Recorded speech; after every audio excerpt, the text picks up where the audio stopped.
आपल्याला असं म्हटलं जातं, सांगितलं जातं की कॅप्टन अशोक खरात यांना अटक झाली. मुळामध्ये हा माणूस BSc झालेला आहे, त्यानंतर मर्चंट नेव्हीमध्ये तो कॅप्टन होता, अनेक वर्ष देश विदेशांमध्ये हिंडला, अशी बातमी आपल्यापर्यंत आधी पोचली होती. प्रत्यक्षामध्ये हा माणूस नॉन मॅट्रिक आहे. याला मॅट्रिक पास होता आलं नाही. काही पत्रकारांनी त्याची पत्रिका काढली, म्हणजे मार्कशीट काढली, त्यामध्ये याला गणितामध्ये 35 पैकी 28 मार्क आहे, म्हणून याला मॅट्रिक पास होता आलं नाही. आणि हा न्यूमरोलॉजिस्ट, अंक भविष्य सांगणारा आहे, आकड्यांवरनं तुमचं माझं भविष्य सांगणारा आहे. या अशोक खरातला ज्योतिषी म्हटलं जातं, न्यूमरोलॉजिस्ट म्हटलं जातं, कॉस्मॉलॉजिस्ट म्हटलं जातं. कॉस्मॉलॉजी म्हणजे काय? माणसाची उत्पत्ती कशी झाली, या विश्वाची उत्पत्ती कशी झाली याचा अभ्यास करणं. कॉस्मॉलॉजी हा भविष्यशास्त्रातला कोणताही विषय नाही. म्हणजे हा फार मोठा सायंटिस्ट असला पाहिजे, तेव्हाच कॉस्मॉलॉजिस्ट त्याला म्हटलं जाऊ शकतं. असा हा खरात बाबा. त्याच्या गावचे लोक, त्याचे जे गाव आहे त्या गावचे लोक काय सांगतात? त्याच्या गावचे लोक सांगतात की हा शालेय जीवनामध्ये कोंबडी चोर होता. लोकांच्या कोंबड्या चोरायचा आणि अंडी चोरायचा. ही त्याची गावामधली ओळख होती. मॅट्रिकमध्ये फेल झाल्यानंतर हा गावामधनं पळून गेला. पुढे बहुधा मर्चंट नेव्हीमध्ये एक खलाशी म्हणून वावरत असेल आणि परत आल्यानंतर स्वतःला तो कॅप्टन अशोक खरात असं म्हणायला लागला. नाशिक कनाडा कॉर्नरमध्ये त्याचं एक मोठं ऑफिस आहे, त्याचं एक फार्म हाऊस आहे. सिन्नर तालुक्यातल्या कळहंदवाडी या गावातला तो माणूस आहे. त्या गावकऱ्यांनीच ही माहिती दिली जी मी तुमच्यापर्यंत पोहोचवलेली आहे. हा माणूस भविष्यवेत्ता म्हणून लोक याच्याकडे भविष्य विचारायला जाणार. हा त्यांना भविष्य सांगताना त्यांच्या मनामध्ये भीती निर्माण करणार आणि तुमच्या जीवनामध्ये जे काही वाईट घडणार आहे त्यातून वाचण्याकरता पूजा करावी लागेल. त्याने 3 प्रकारच्या पूजा त्याच्या सार्वत्रिक आहेत. एक म्हणजे अवतार पूजा. तुम्हाला जर तुमच्या व्यवसायामध्ये फायदा हवा असेल, करोडो रुपये व्यवसायामध्ये कमवायचे असतील तर अवतार पूजा करायची. आणि ती अवतार पूजा करताना तो लोकांकडनं प्रचंड पैसे उकळतो आणि एक FIR दाखल झाला, त्यामध्ये 2,62,000 रुपयांची फसवणूक झाली, या पद्धतीची तक्रार दाखल झालेली आहे. त्याची याहून दुसरी एक प्रसिद्ध पूजा आहे. तो असा आभास निर्माण करतो की वर्षातनं ही पूजा एकदाच करता येते. त्याचं जे मंदिर आहे त्या मंदिराच्या आवारामध्ये तो ही पूजा करतो. सिन्नर तालुक्यातल्या मंदिराच्या आवारामध्ये, त्याला ईशान्येश्वर मंदिर असं म्हणतात. त्या आवारामध्ये रात्रीच्या अंधारामध्ये तो ज्याला पूजा करायची आहे त्याच्या डोळ्यावर पट्टी बांधतो. पट्टी बांधल्यानंतर त्या ठिकाणी एक साप अवतरित होतो आकाशामधनं. तो साप प्रत्यक्ष यांना दिसतो, कारण तेव्हा पट्टी डोळ्यांवरनं काढलेली असते. साधारणतः हा साप 15 मिनिटापर्यंत त्यांना दिसतो, सापाचं दर्शन होतं, ती माणसं खुश होऊन जातात. पण ही पूजा स्वस्त नाही. मिनिमम 3 ते 5 कोटी रुपये त्याकरता घेतले जातात. ज्याने 3 कोटी रुपये देऊन ही पूजा केलेली आहे त्यांनीच हे स्टेटमेंट दिलेलं असल्यामुळं आपल्याला त्यावर विश्वास ठेवणं आवश्यक आहे. या 2 पूजा आहेत त्या पुरुषांकरता आहे. स्त्रियांकरता त्याची स्वतंत्र पूजा असते, त्याला म्हणतात शुद्धीकरण पूजा. तो स्त्रियांचं शुद्धीकरण करतो. आता तुम्ही जे व्हिडिओज पाहिले, माझ्यापेक्षा कदाचित तुम्ही जास्त पाहिलेले असणार आहे, त्यामध्ये काय आहे की हा बाबा त्याच्याकडे आलेल्या स्त्री भक्ताला बसवतो किंवा उभं करतो. तिच्या डोक्यावर एखादा तांब्या देतो, त्यामध्ये पाणी असतं. त्यानंतर तो तिच्या कानामध्ये मंत्र पुटपुटतो आणि एका व्हिडिओमध्ये स्पष्ट दिसते की तिच्या मागे उभा राहून तो लघवी करतो. एका भांड्यामध्ये ती लघवी गोळा करतो. त्यानंतर तिला तीर्थ म्हणून ते प्यायला देतो. SIDचं म्हणणं सुद्धा असं आहे की तो लघवी प्यायला देत होता. ती लघवी, स्त्रियांना सवय नसते लघवी पिऊन पाहिजे, ते काही मोरारजी देसाई नाही आहेत आणि त्यामुळे त्यांना सवय नसते, त्यांना माहीत नसते की लघवीची चव कशी असते. त्यांना ती कडवट खारट वाटायची. त्यानंतर काही स्त्रियांनी असं म्हटलेलं आहे की आम्हाला चक्कर यायचे, वृश्चिक झाल्यासारखं वाटायचं आणि पुढे त्यांचा शारीरिक उपभोग घेतला जायचा. या पद्धतीची ही प्रक्रिया वापरली जायची. आणि खरात बाबाचं म्हणणं असं आहे की हे जे काही आहे ती शुद्धीकरण प्रक्रिया आहे आणि धार्मिक विधीचा तो एक भाग आहे. पोलिसांना त्यांनी स्टेटमेंट दिलं ते फार विचित्र स्टेटमेंट आहे. तो म्हणाला मी कोणताही गुन्हा केला नाही, एकाही स्त्रीवर मी तिच्या इच्छेविरुद्ध बलात्कार केलेला नाही, मी फक्त धार्मिक विधी केलेला आहे आणि त्या विधीचा अविभाज्य असणारा भाग म्हणून त्या स्त्रियांसोबत जे करायचं ते केलेलं आहे. निर्लज्जपणाचा हा कळस. मित्रांनो, यामध्ये जी पहिली तक्रार दाखल झाली ती तक्रार अशी आहे की एक मुलगी जिचं लग्न व्हायचं होतं त्याच्या आधी बाबाकडे गेली. बाबाने तिला पेंडंट दिला, तुझं लग्न होईल असं सांगितलं. दरम्यानच्या काळामध्ये तिचं लग्न फायनल झालं. लग्न फायनल झालं असताना तिची BScची एक्झाम होती म्हणून तिने तो पेंडंट त्या काळापुरता काढून ठेवला. बाबांनी सांगितलं होतं गळ्यातनं हा पेंडंट मुळीच काढायचा नाही. तिचं लग्न तुटलं. तिला वाटलं बाबांचा आदेश आपण पाळला नाही, पेंडंट काढला म्हणून आपलं लग्न तुटलं. तिची श्रद्धा अधिक बळावली. मग त्याने सांगितलं की तुला जर खऱ्या अर्थानं तुझं लग्न चांगलं व्हायचं असेल आणि पुढचं आयुष्य सुखानं जगायचं असेल तर शुद्धीकरण केलं पाहिजे. मग त्या पोरीचं शुद्धीकरण केलं. आता ते शब्द घाणेरडे असल्यामुळे मी पुन्हा पुन्हा उच्चारत नाही, त्याचा अर्थ तुमच्यापर्यंत पोचलेला आहे. शुद्धीकरण म्हणजे त्या स्त्रीचा भोग घेणं. हे शुद्धीकरण त्या मुलीचं केलं. त्यानंतर तिचं लग्न जुळलं, पण ती त्याला फार आवडली होती, सोडायची नव्हती. आणि लग्न जुळल्यानंतर सुद्धा तिला वारंवार त्याच्याकडे यावं लागलं, कारण त्या मुलीच्या मनामध्ये त्याने भीती घातली की तू माझ्यासोबत संबंध केले नाही, वारंवार शुद्धीकरण केलं नाही तर तुझा नवरा मरेल आणि आपला नवरा वाचावा, तो मरू नये म्हणून ती वारंवार अशोक खरातकडे जात राहिली. असं ते टोटल 3 वर्षाचं शोषण आहे. तिने पहिली तक्रार दाखल केली. दुसऱ्या एका स्त्रीची तक्रार आहे की गेली 10 वर्ष तो या पद्धतीनं तिचं शोषण करतो आहे. मध्ये ती गरोदर राहिली तेव्हा तिचा गर्भपात करून घेतला. एका स्त्रीची तक्रार अशी आहे की ती 7 महिन्याची गर्भवती असताना सुद्धा याने तिच्यासोबत शारीरिक संबंध प्रस्थापित केले. एकूण 19 महिलांनी तक्रारी केल्या, 10 FIR दाखल झाले. पोलिसांचं म्हणणं असं आहे की 100पेक्षा अधिक स्त्रियांचं शुद्धीकरण या पद्धतीनं झालेलं दिसतं आहे. प्रत्यक्षात ते किती असेल हे कुणालाच माहीत नाही. दरम्यानच्या काळामध्ये एका स्त्रीनं कंप्लेंट केली. हे प्रकरण उघडकीस कसं आलं? जाधव नावाचा याच बाबाचा सहकारी, याला बाबा काय करतात याचा बऱ्यापैकी अंदाज होता. त्याचं लग्न झालं. लग्न झाल्यानंतर बाबाच्या दर्शनाकरता बायकोला न्यायचं, तर आपल्या बायकोसोबत सुद्धा इतर बायकांसारखाच हा वागतो का हे पाहण्याकरता त्यांनी स्वतंत्र CCTV गुपचूप लावून ठेवले आणि त्यामुळे आपल्याही बायकोसोबत तो असं वागतो हे त्याच्या लक्षात आलं.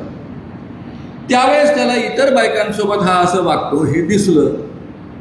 त्याने त्या बाईला ब्लॅकमेल करायचा प्रयत्न केला, कारण ती श्रीमंत होती. त्या बाईला ब्लॅकमेल करायचा प्रयत्न केला म्हणून ती सरळ बाबाकडे गेली. बाबाला सांगितलं. बाबाने त्याच्या विरुद्ध तक्रार दाखल केली की हा ब्लॅकमेल करतो आहे. पोलिसांनी शोध सुरू केला. पोलिसांनी शोध सुरू केल्यानंतर त्यांच्या लक्षात आलं की बाबाचे असे उपद्व्याप आहे. ते व्हिडिओज त्यांनी पाहिले आणि सुरुवातीचं ॲडजस्टमेंट झालं. आता त्याचा अर्थ मी तुम्हाला सांगण्याची गरज नाही, पण ही गोष्ट बाहेर कुठली, यामध्ये अशी माणसं इन्व्हॉल्व आहेत. म्हणजे मी तुम्हाला साधा प्रश्न विचारतो. खरात बाबांकडे अनेक राजकीय लोक गेलेले आहेत. कोण कोण गेलेले आहेत? महाराष्ट्राचे मुख्यमंत्री एकनाथ शिंदे गेलेले आहेत, दीपक केसरकर गेलेले आहेत, राधाकृष्ण विखे पाटील गेलेले आहेत, राष्ट्रवादीच्या रुपाली चाकणकर गेलेले आहेत, राष्ट्रवादीचे इतरही लोक गेलेले आहेत. यामध्ये देवेंद्र फडणवीस यांच्या जवळचे जर 2-4 आमदार किंवा मंत्री जर या बाबाचे भक्त असते तर पोलिसांनी ही ॲक्शन घेऊन त्याला 18 मार्चला अटक केली असती काय? मुळीच ॲक्शन झाली नसती. पहिल्या बाईला हशप करण्यात आलं असतं, तिला गप्प बसवण्यात आलं असतं आणि ही केस तिथे दाबून टाकल्या गेली असती. त्यामुळे आपण धन्यवाद द्यायला पाहिजे की एकनाथ शिंदे तुम्ही या बाबाचे भक्त होता म्हणून बरं झालं, म्हणून हे प्रकरण उघडकीस आलं. त्याबद्दल तुमचे आभार आणि धन्यवाद. त्यानंतर रुपाली चाकणकर महिला आयोगाच्या अध्यक्ष आणि राष्ट्रवादीच्या महिला आघाडीच्या अध्यक्ष. एका पत्रकाराने, खेमकर नावाच्या पत्रकाराने विरुद्ध बातमी लावली, त्याला झापला, फोन करून झापला. या कायद्यामध्ये जसा गुन्हा करणं म्हणजे जी कृती निषिद्ध मानलेली आहे जादूटोणा विरोधी कायद्यानुसार तो गुन्हा आहे आणि त्याकरता कमीत कमी 6 महिन्यापासून तर 7 वर्ष कारावासाची शिक्षा आहे. त्याच पद्धतीनं या कायद्याचा प्रचार प्रसार करणं हा सुद्धा इक्वल गुन्हा आहे. या कृत्यामध्ये म्हणजे हे जे कृत्य निषिद्ध आहे, कायद्याने ज्याच्यावर बंदी घातली, त्या पद्धतीचं कृत्य जर कोणी करत असेल तर त्याला सहाय्य जो करत असेल, अप्रत्यक्ष सुद्धा सहाय्य करत असेल तरी त्याच्यावर गुन्हा दाखल होतो, सहआरोपी म्हणून गुन्हा दाखल होतो आणि त्याला इक्वल शिक्षा होते. या ठिकाणी रुपाली चाकणकर यांनी जाहीररित्या त्या पत्रकाराला झापलेला आहे, म्हणजे खरात बाबाला मदत करण्याचा प्रयत्न केलेला आहे. जेव्हा की स्त्रियांच्या शोषणासंबंधी बातमी होती, याचाच अर्थ त्या उघडपणे सहाय्य करता आहेत आणि म्हणून त्यांच्यावर कंपल्सरी जादूटोणा विरोधी कायद्यानुसार सहआरोपी म्हणून गुन्हा दाखल व्हायलाच हवा. हे कायद्याचं कंपल्शन आहे. मित्रांनो, एवढंच नव्हे तर त्यांनी जे ट्रस्ट निर्माण केले त्या ट्रस्टमध्ये 1500 करोडपेक्षा अधिक संपत्ती आहे. 131 पेक्षा अनेक वेगवेगळ्या नावांनी खाती आहेत. ही जी क्रेडिट सोसायटी आहे, ट्रस्ट आहेत, यामधले जेवढे ट्रस्टी आहेत तेही सहआरोपी म्हणून या कायद्याखाली येतात. त्यांच्यावरही हा गुन्हा दाखल करावा लागतो. या पद्धतीचं हे सगळं प्रकरण आहे. अतिशय मोठ्या प्रमाणावर त्यांनी फसवणूक केलेली आहे. साधे चिंचोके बाजारातनं तो आणायचा, त्यांना पॉलिश करायचा आणि एक चिंचोका 10,000पासून लाखांपर्यंत विकायचा. काही लोकांना 4-5 लाखात सुद्धा तो चिंचोका विकला अशी माहिती समोर येते आहे. चाराण्याचा सुद्धा नसलेला चिंचोका अनेक लाखांमध्ये विकण्याचा धंदा या माणसाने केला. म्हणजे हा आर्थिक अपराधामध्येही येतो, जादूटोणा विरोधी कायद्यात येतो, तो लोकांचे रोग दुरुस्त करण्याचा दावा करतो म्हणून drugs and magic remedies act त्याला लागू होतो. हे सगळे कायदे त्याला लागू होतात. ही वस्तुस्थिती आहे.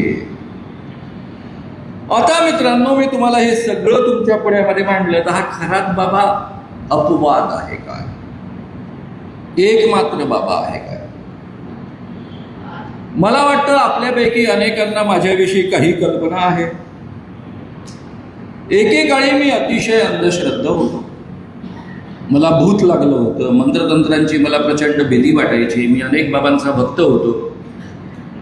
मला स्वतःला सिद्धी प्राप्त करायच्या होत्या, मोक्ष प्राप्त करायचा होता आणि या सिद्धी प्राप्त करण्याकरता मी अनेक बाबांचा भक्त राहिलो आहे. त्यांचे पाय चेपले आहे, उष्ट श्रीखंड त्यांचा खाल्लेला आहे. आमच्या वर्ध्यामध्ये मी कॉलेज जीवनामध्ये शिकत असताना विद्यानंद स्वामी नावाचे एक बाबा आहेत. हे लंडनमध्ये MD FRCS झालेले होते. त्यांची लंडनमध्ये अतिशय मोठी प्रॅक्टिस होती. एक दिवस त्यांना दृष्टांत झाला की भारतामधला हिंदू धर्म धोक्यात आलेला आहे आणि तो वाचवण्याकरता, त्याचा उद्धार करण्याकरता ते डायरेक्ट लंडनमधनं एकदम वर्धामध्ये अवतरले. माझे वडील त्यांचे परमभक्त. आता माझे वडील काही सामान्य नव्हते. एकेकाळी विधोबांचे ते सचिव राहिलेले होते, साम्ययोगचे संपादक राहिलेले होते, विद्वान गृहस्थ होते, राजकीय दृष्ट्या यवतमाळ जनपदचे उपाध्यक्ष राहिले होते. आणि असा माणूस त्यांच्या नादी लागतो. अर्थात मग मीही आणि माझं घरही नादी. त्यानंतर माझे वी.ग. कावळे नावाचे अत्यंत आवडते प्राध्यापक यशवंत महाविद्यालयामध्ये, ज्यांनी ज्ञानेश्वरी या विषयावर PhD केलेली आहे, डॉक्टर वी.ग. कावळे. आधीच PhD केलेली होती बाबांच्या नादी लागण्याच्या आधी. तेही त्याच्या नादी. B.Ed. कॉलेजचे प्राचार्य वर्णेकर, तेही त्यांच्या नादी. माझ्या वडिलांनी एकदा मला आदेश दिला की बाबांना जाऊन असा निरोप दे. वर्ध्याला भाऊ देशपांडे यांच्या घरी त्यांचा मुक्काम होता. खाली अतिशय नटून थटून बसलेल्या 15-20 स्त्रिया बसलेल्या होत्या, कारण त्यांच्या पुढे शृंगार करूनच जावं लागत असे स्त्रियांना. त्या मला म्हणायला लागल्या की महाराजांना निरोप द्यायला वर जाऊ नको, कारण सध्या महाराजांच्या अंगामध्ये विठुला आला आहे. विठुला म्हणजे नाग अवतार आहे आणि त्यांचा एका देवीसोबत खेळ सुरू आहे, त्यामुळं तू वर जाऊ नकोस. मला वडिलांची प्रचंड भीती की मी नीट निरोप नाही दिला तर ते माझं काय करतील. त्या मला म्हणताय तू वर जाशील तर तिथे एवढं दिव्य तेज असेल की तुझे डोळे जातील, तू आंधळा होशील. मी म्हटलं आंधळा झालो तरी चालेल, पण माझ्या वडिलांचा मला मार नको. आणि म्हणून मी धडधड तो लाकडी जिना चढत वर गेलो. त्या लाकडी जिन्यावरनं माझा चढण्याचा आवाज पाहिल्यानंतर मी जेव्हा वर गेलो तेव्हा 2 नग्नावस्थेतली माणसं मी डोळ्यांनी पाहिली, जी भेदरून माझ्याकडे पाहता. त्या काळामध्ये माझ्या पिढीतले अनेक लोक बसले, निंबाळकरांसारखे, शरद पाटलांसारखे. व आमच्या काळात आम्ही कॉलेज जीवनामध्ये असताना साधं चुंबन नव्हतं पाहिलं, प्रत्यक्ष तर सोडा सिनेमात पण नव्हतं पाहिलं. ते फुलाला फुलं लागायचे त्या काळात. इंग्रजी सिनेमात कधी चुंबन दिसलं तर दिसलं. आणि मला सांगा, मी 2 नग्न पुरुष एका विशिष्ट अवस्थेमध्ये पाहतोय, मला केवढा शॉक बसला असं. खालच्या बाया म्हणत होतो ना आम्ही, डोळे जातील तुझे, पहा कसा झाला चेहरा तुझा. मी तिथून माझ्या कॉलेजमधल्या नाटकाच्या प्रॅक्टिसला गेलो नाही, घरी गेलो, घरच्या लोकांना झापझूप केलं की पुन्हा या बाबाकडे जायचं नाही. बोंबाबोंब करायला सुरुवात केली. तिथल्या स्थानिक तरुण भारताच्या प्रतिनिधीनं ते प्रकरण उचलून धरलं. पुढे पोलीस केस झाली आणि त्या पोलीस केसमध्ये हा लंडनमधला MD FRCS डॉक्टर जो आहे तो प्रत्यक्षात नॉन मॅट्रिक असलेला जोशी नावाचा एक मुलगा, जो नेव्हीमध्ये दाखल झाला होता पण नेव्हीमधली कडक शिस्त त्याला पेलवली नाही म्हणून पळून आला होता, असा एक माणूस होता. आणि त्याच्या नादी मोठमोठी माणसं लागली होती. आता मला कळलं की हा बाबा बदमाश आहे, सगळं कळलं. पण माझ्या मनाने काय घेतलं की नाही, बाकीचे बाबा चांगले असतात, हा एक बदमाश आहे. त्याच काळामध्ये डॉक्टर B.G. कावळे यांनी मला एका घरी बोलवलं, आमच्या कॉलेजमधल्या एका सुंदर मुलीच्या घरी. तिथे काटेलवाले गुलाब बाबा यांना आंघोळ घालण्याचा कार्यक्रम सुरू होता. त्यांना पाहण्याची मला प्रचंड उत्सुकता होती, कारण ते चमत्कार करतात, हवेत हात फिरवतात, गुलाबाचं फूल काढतात, सोन्याच्या अंगठ्या काढतात, काय काय करतात. आणि त्यांच्या ख्याती अशी होती की त्यांच्या जीपमध्ये कधीच डिझेल टाकलं जात नाही. ते रस्त्यावरचं कोणत्याही विहिरीतलं पाणी घेतात, त्यामध्ये टाकतात आणि पाण्याने त्यांची जीप भुरूभुरू चालायला लागते.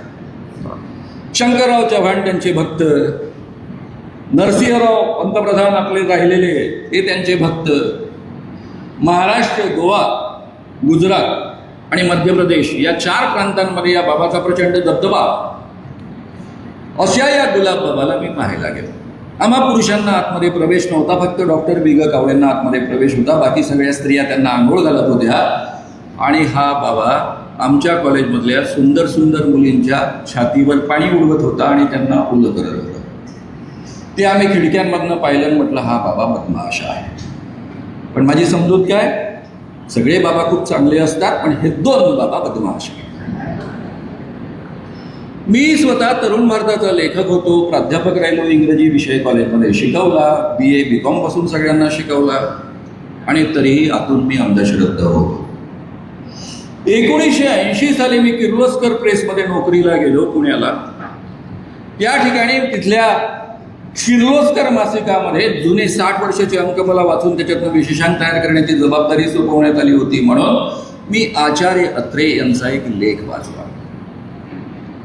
नारायणगाव येथे पुणे जिल्ह्यामध्ये केडगावकर शास्त्री नावाचा एक बाबा अतिशय प्रसिद्ध होता. संपूर्ण महाराष्ट्रामधल्या उच्चभ्रू स्त्रिया त्याच्या सेवेकरता येत असत. आचार्य अत्र्यांनी त्यांच्या भाषेमध्ये सुंदर वर्णन करून ठेवलं आहे, ते मी तुमच्या पुढ्यामध्ये उच्चारू शकत नाही, कारण या ठिकाणी स्त्रियांची संख्या मोठी आहे. फक्त मी सारांश सांगतो, कारण त्यांच्या इतकी सुंदर भाषाही मी वापरू शकत नाही. महाराज सेवेकरता दिवसातनं 2दा स्त्रियांना आतमध्ये बोलवत असत. त्यावेळेस ते नंग धडंग असत. स्त्रियांना आतमध्ये शिरताच अंगावरचे कपडे काढावे लागत असे. संपूर्ण शरीराला तेल चोपडावं लागत असे. विशेषत्वानं छातीवर तेल लावावं लागत असे आणि छातीवर तेल लावून त्यांचं अंगमर्दन करावं लागत असे. हे अंगमर्दन करताना जी स्त्री त्यांना आवडत असे तिच्यावर मग त्यांची कृपा होत असे. हे सगळं वर्णन आचार्य अत्र्यांनी लिहिलं. त्यांचा भांडाफोड करताना आचार्य अत्र्यांनी शेवटचा जो पॅरा लिहिलाय त्याचा माझ्यावर खूप परिणाम झाला. त्या ठिकाणी त्यांनी वाक्य वापरलं, वृक्ष तेथे छाया, बुवा तेथे बाया. जसा वृक्ष छायेशिवाय असू शकत नाही त्याच पद्धतीनं एकही बाबा बुवांच्या भानगडींशिवाय असू शकत नाही.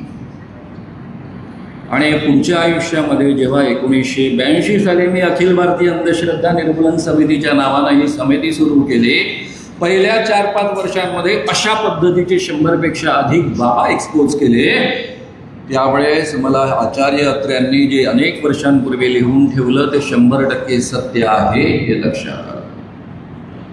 आपण अशोक खरात याला भोंदू बाबा म्हणतो, हे चुकीचं आहे. या जगात कोणीही भोंदू बाबा नसतो, फक्त बाबा असतो. बाबा कोण असतो?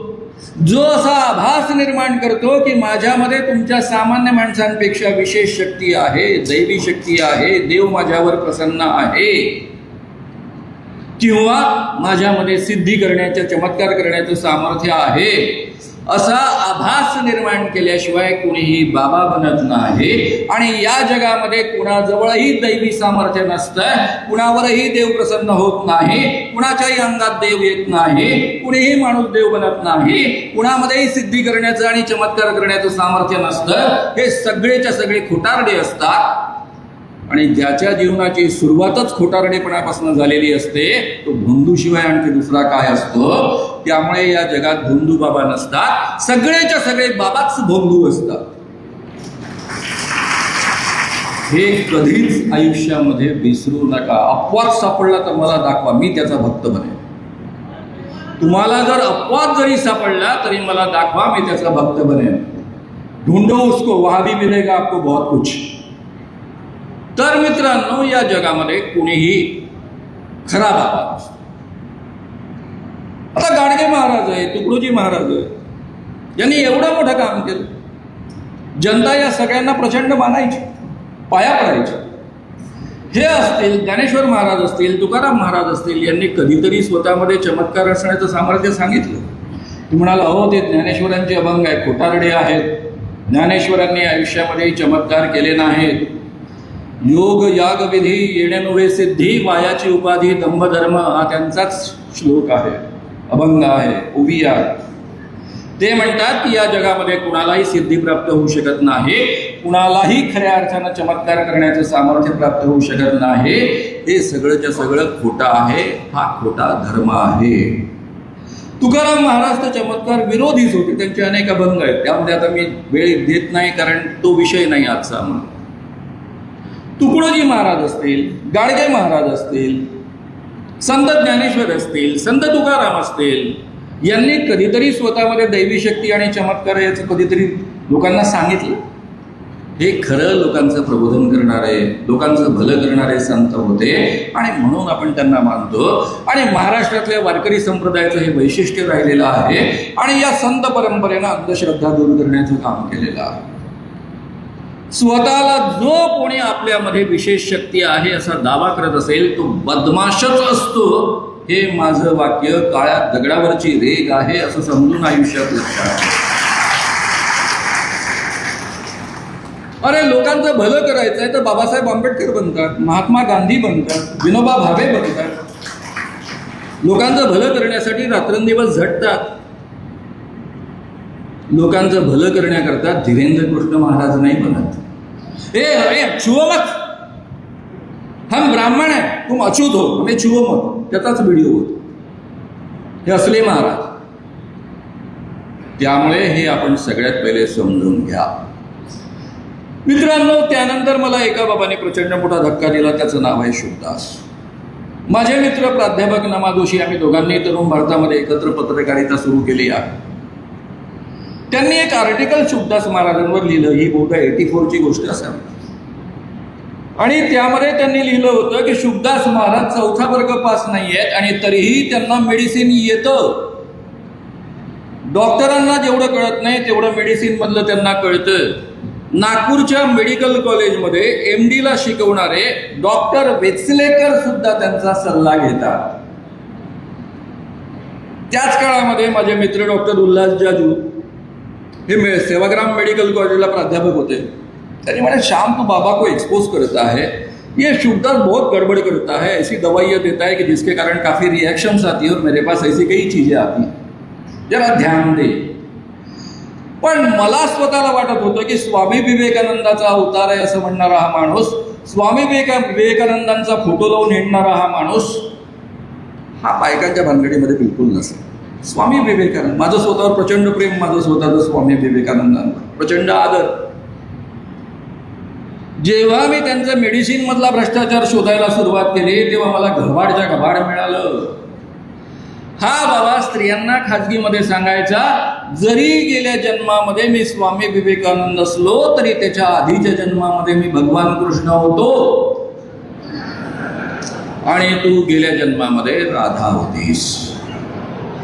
आपण वारंवार एक दुसऱ्यासोबत शृंगार केलेला आहे, आता करण्यासाठी काय हरकत आहे? बरं, याच्या राजा खूप वाढल्या, राधांचा नंबर लागेना, त्यांच्या आपसात कुरबुरी सुरू झाल्या. त्यातून हे प्रकरण बाहेर आलं, माझ्यापर्यंत आलं आणि मी त्याला फार एक्सपोज केलं आणि संपवून टाकलं. त्यावेळेस दैनिक लोकमतमध्ये मी नियमित कॉलम लिहित होतो, त्यामध्ये लागोपाठ 3 लेख या बाबाबद्दल लिहिले आणि हा बाबा मग कायमचा संपला. नाही तर आज महाराष्ट्रामधला अतिशय मोठा तो बाबा असतो. शुभदास नंतर माझ्या डोक्यामध्ये पक्क बसलं की सगळेच बाबा असे असतात, कारण विवेकानंदांचा अवतार म्हणवणारा सुद्धा असतो तर मग बाकीचाच अपवाद असतो. शुभदासची लेखमाला सुरू असतानाच लोकमतची एक गजानन नावाचा पोरगा मला भेटायला आला, नांदुरा या गावी, आणि तो मला म्हणायला लागला की तुम्ही गुलाब बाबाला का नाही एक्सपोज करा. म्हटलं, का रे बाबा काय झालं? माझी बहीण 21-22 वर्षाची, तिला हा आई म्हणतो. 55-60 वर्षाचा बाबा एखाद्या 21-22 वर्षाच्या मुलीला आई म्हणत असेल तर चांगलीच गोष्ट आहे ना, वाईट काय आहे? तो म्हणाला ती 13-14 वर्षाची असल्यापासून तिला आई म्हणतो. अरे म्हटलं, मग वाईट काय आहे यामध्ये? कसं हो तुम्हाला कळत नाही? तो तिला आई वागवतो आणि तिचं 13-14 वर्षाची ती असल्यापासून तिचं दूध पितो. तेव्हा माझ्या डोक्यात प्रकाश पडला की आई नावाचं प्रकरण काय आहे. आणि मग मी गुलाब बाबाच्या मागे लागलो आणि अक्षरशः मरेपर्यंत त्याला प्रचंड छळलेला आहे. गावोगाव व्याख्यान देऊन त्याच्या विरुद्ध आंदोलन केलेलं आहे आणि सभांमधनं मांडणी केलेली आहे. त्यानंतर मित्रांनो माझ्या असं लक्षात आलं की सगळेच महाराज असे असतात. आमच्या नागपूरमध्ये हरीश देशमुख, उमेश बाबू चौबे, आज उमेश बाबू चौबेंची प्रकर्षानं आठवण येते, कारण दर कार्यक्रमात या हॉलमधल्या ते माझ्यासोबत असायचे. या लोकांनी कृपाळू महाराजांना आतमध्ये पाठवलं. हा कृपाळू महाराज जर तुम्ही नुसतं इंटरनेटवर शोधलं तर त्याचे संपूर्ण जगभर संस्थानं आहेत, जगभर त्याचे आश्रम आहेत. प्रत्यक्ष भगवान कृष्णाचा हा अवतार मानला जातो, स्वतःला म्हणवायचा. आणि काम काय करायचं माहिती आहे? प्रवचनाला त्याचा शिष्य प्रवचन द्यायचा, हा बाजूला बसायचा, बिरबिर व्हायचा. एखादी 13-14 वर्षाची पोरगी आवडली की तिच्याकडे बोट दाखवायचा आणि इकडे प्रवचन सुरू असताना त्या 13-14 वर्षाच्या मुलीला उचललं जायचं, त्याच्या भक्तीने जायच्या, तिला आंघोळ घालायच्या, शृंगार करायच्या, पालखीला काढायच्या आणि या स्त्रिया पालखीनं या महाराजापर्यंत नेऊन पोचवायच्या आणि हा महाराज त्या 13-14 वर्षाच्या मुलींवर बलात्कार करायचा. याला एक रोग होता. माझा हा विषय अभ्यासाचा असल्यामुळे मी तुम्हाला अतिशय ठामपणे सांगू शकेल. त्याचं स्खलनच होत नसे, त्याचं वीर्यपतन होत नसे, त्यामुळे तासनतास बलात्कार करत असे, त्या मुलींची योनी फाटत असे आणि त्या आश्रमामधली डॉक्टर तिची योनी शिवण्यापासून सगळे कामापुढे करत असे. ती मरू नये याची काळजी घेतली जात असे. पुढचे 1-2 वर्ष तिला राधा म्हणून विशेष सन्मान मिळायचा आणि त्यानंतर दुसरी राधा, त्यानंतर तिसरी राधा. नागपूर परिसरातल्या 2 मुलींनी या तक्रारी केल्यामुळं आपण नागपूरमध्ये कोर्ट केस दाखल, म्हणजे पोलीस केस दाखल केली. पोलिसांनी त्याला अटक केली, जेलमध्ये टाकलं आणि पुढे हायकोर्टामध्ये, खरं म्हणजे या कायद्याअंतर्गत जमानत मिळणं शक्य नसतं, तरी हायकोर्टामध्ये जमानत देण्यात आली.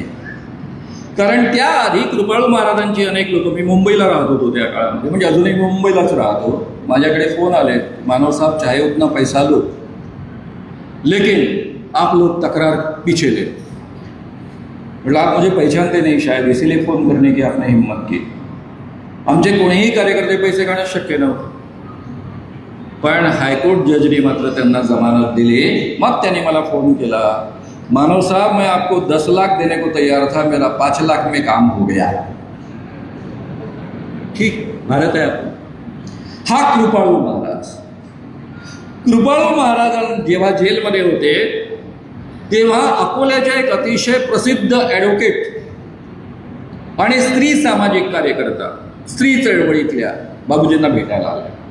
बाबूजीवर खवळलं, तुम्ही एवढ्या चांगल्या महाराजांना जेलमध्ये पाठवलं। बाबूजीला वाटलं की कदाचित या बाईला माहीत नसेल हा महाराज काय उपद्व्याप होतो। ती सांगायला लागली, बाबूजी सांगायला लागले की तो काय करतो। ती म्हणाली, फिर क्या हो गया, वो भगवान कृष्ण का अवतार है, वो स्त्रियों का उद्धार करते हैं। आणि पुढे तिने ते सांगितलं ते खरंच भयानक। ती म्हणाली, मेरे शादी को 10 साल हो गए, उसके बाद मैं बाबा के पास गई, बाबा की कृपा मुझ पर हुई, एक ही बार उनके साथ में मैं रत हुई, उस रत में इतना आनंद मुझे मिला कि 10 साल में मेरा पति कभी दे नहीं पाया, वो स्त्रियों का उद्धार करते हैं। उमेश बाबू म्हणत होते की मला असं वाटत होतं की इथल्या इथे चुल्लूभर पाणी घेऊन आपण त्यामध्ये मरावं। आपल्या नागपूरच्या रेल्वे बोर्डातले ते सदस्य होते, त्यामुळे नागपूरच्या रेल्वेचे मोठे ऑफिसर त्यांचे चांगले ओळखीचे होते। त्यांना हे सांगायला गेले की तुमच्या घरचे लोक त्या कृपाळू महाराजांच्या नादी लागतात।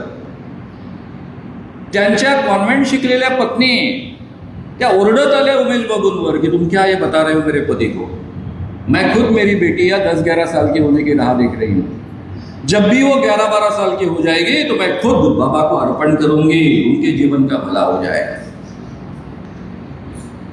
हे काय आहे सगळं, ते का असं आपल्या समाजामध्ये घडतं, कारण काय आहे त्याचे? राम रहीम बाबा, त्याला मी एक्सपोज केला नाही पण त्याचा भरपूर अभ्यास केला।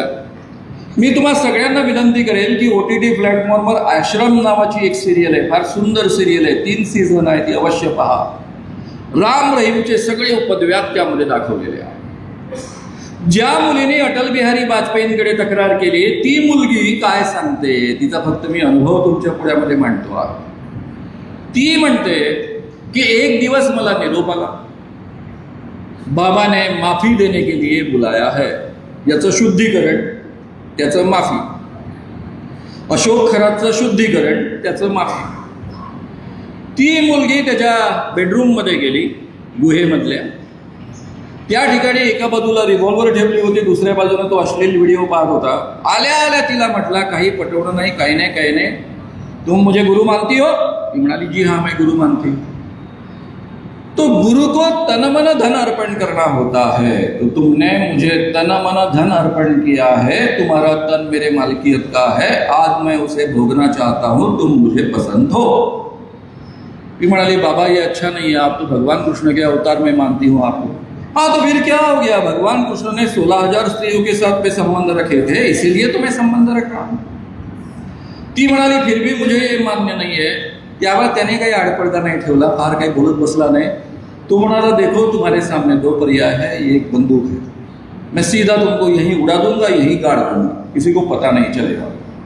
हरियाणा के मुख्यमंत्री, पंजाब के मुख्यमंत्री मेरे चेले हैं, कई केंद्रीय मंत्री मेरे चेले हैं, कई IPS ऑफिसर मेरे चेले हैं, मेरा कुछ बिगड़ेगा नहीं। डेरा सच्चा सौदा हर महीने में नहीं, हर दिन में 1 करोड़ के ऊपर पैसा कमाता है, मेरे पास पैसों की कमी नहीं है, इसलिए मैं तेरे को मार डालूंगा, यही गाड़ दूंगा, तुझे अगर जिंदा रहना है तो आज मेरे साथ सोना पडेगा। पुढे तिथं 3 वर्ष या पद्धतीनं शोषण होत होतं, बाबाला वाटेल तेव्हा तो बोलावून घेत होता, आणि त्या मुलीनं लपून छपून ते पत्र पाठवलं, अटल बिहारी वाजपेयींपर्यंत ते पोचलं, म्हणजे त्यांच्या यंत्रणेपर्यंत पोचलं, ते पोलिसांकडे आलं, चौकशीला सुरुवात झाली आणि पुढे सगळं गहाड बाहेर आलं।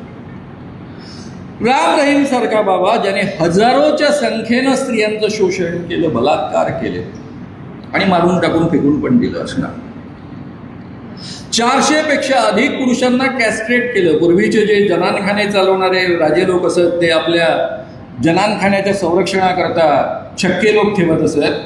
हा माणसाचे लिंग कापून टाकायचा, त्यांना कॅस्ट्रेट करायचा भक्त म्हणून आपले, आणि मग ते जनानखान्याचं संरक्षण करण्याकरता त्यांना वापरायचा. 400 लोकांना कॅस्ट्रेट केलेलं आहे.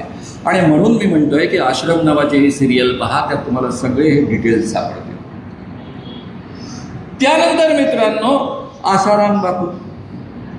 आसाराम बापू संबंधी माझ्याकडे सगळ्यात पहिली तक्रार आली होती ती 1983 साली. मी 1983च्या फेब्रुवारी महिन्यामध्ये गुजरातचा दौरा केला होता. एकूण 48 कार्यक्रम गुजरातमध्ये दिले. भाषण मी द्यायचो, प्रेमानंद चमत्कार करायचे. एक डॉक्टर शोधत मला माझ्या मुंबईच्या कार्यक्रमामध्ये भेटले. त्यावेळेस नागपूर हेडक्वार्टर होतं. ते मला म्हणायला लागले, मी अनेक दिवसापासून तुम्हाला शोधतो आहे, बातमी वाचली म्हणून मी आलो तुमच्यापर्यंत. मी दिल्लीला राहतो.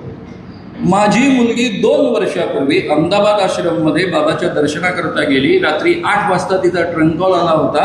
मोठ्या आनंदानं ती हुरळून गेली होती, कारण बाबाने तिला सत्संगाकरता बोलावलं होतं. आणि त्यानंतर तिचा पत्ता नाही. मी जंग पछाडलं, तिचा शोध लागला नाही. अहमदाबादमध्ये मी FIR रजिस्टर करण्याचा प्रयत्न केला, कोणी पोलीस केस दाखल करून घेत नाहीत. बरं, हे डॉक्टर कोण होते?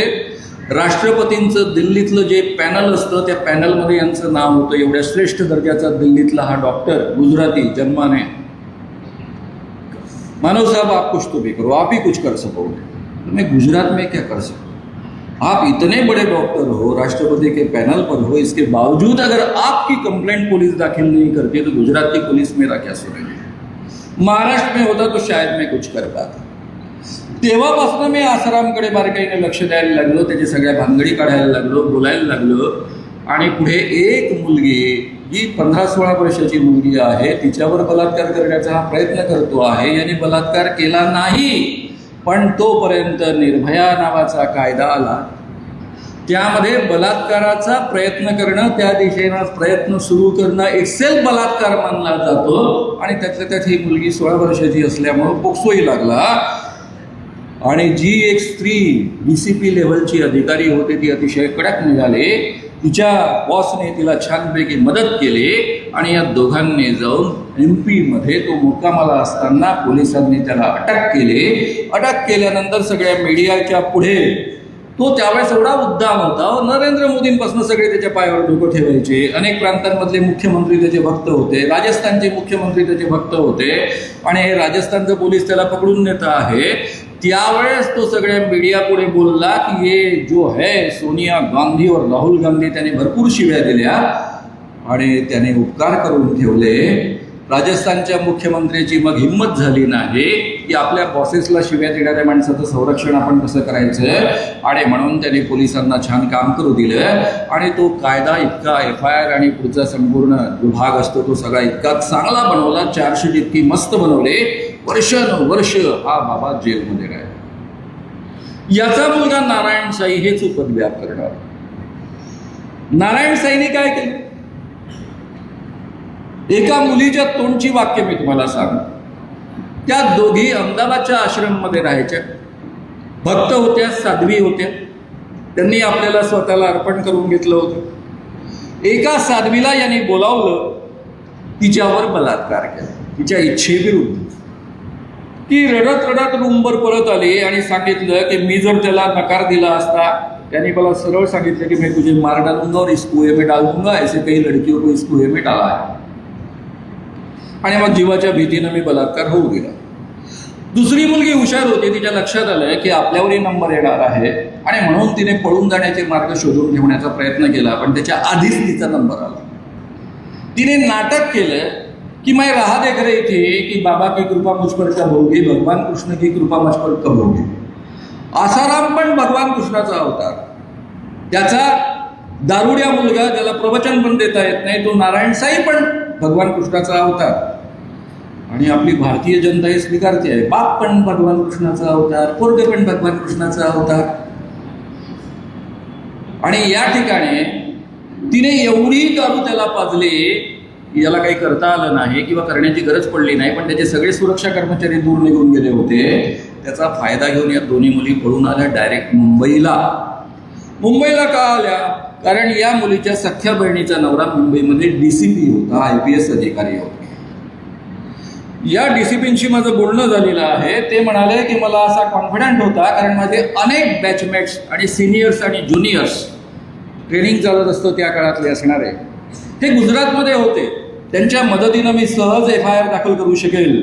पण शेवटपर्यंत या नारायण साईच्या विरुद्ध FIR दाखल झाला नाही. काही वर्षांनी एक धडक DCP लेवलच्या अधिकारी बाईंनी 2 मुलींनी तक्रारी केल्या म्हणून नारायण साईच्या विरुद्ध FIR दाखल करून घेतला. तो तडीस नेला आणि त्याला जेलमध्ये पाठवला. मित्रांनो, केवळ भारतीय परंपरेमध्येच या पद्धतीचं स्त्रियांचं शोषण होतं असं ना, मुस्लिम धर्मामध्ये सुद्धा धर्माच्या नावाखाली, विशेषत्वानं हलाला नावाच्या प्रकरणाच्या नावाखाली मोठ्या प्रमाणावर शोषण होतं. काय होता हा हलाला प्रकार? एखाद्या मुस्लिम स्त्रीला दारू प्याला नवरा आणि रागाच्या भरामध्ये तलाक तलाक तलाक 3दा म्हटलं की तिचा तलाक होऊन जात असत. तो तलाक झाल्यानंतर नवऱ्याच्या जर लक्षात आलं की आपल्या हातून चूक झाली आहे आणि पुन्हा आपण आपल्या बायकोला स्वीकारलं पाहिजे, तर मुस्लिम धर्मामध्ये मुस्लिम कायद्यानुसार ते अलाउड नाही.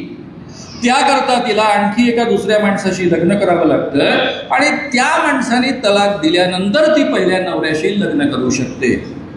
तर हे जे मधल्या टप्प्यामध्ये एक लग्न करावं लागतं त्याला हलाला असा प्रकार म्हणतात.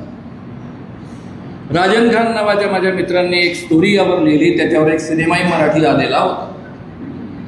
हा हलाला प्रकार अतिशय मोठ्या प्रमाणावर मुस्लिम धर्मामध्ये पाळला जातो. मधल्या काळामध्ये टीव्हीनेच हे प्रकरण उचलून काढलं होतं.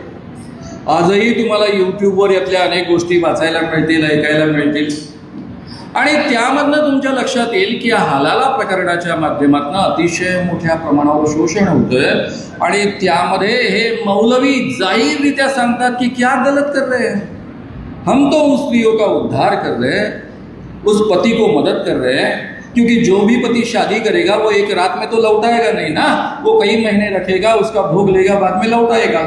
हम तो बस एक रात भर उसका उपयोग करते हैं, दूसरे दिन वापस करते हैं और उसके एवज में अगर 4-5 लाख रुपए लिए तो इसमें गलत क्या?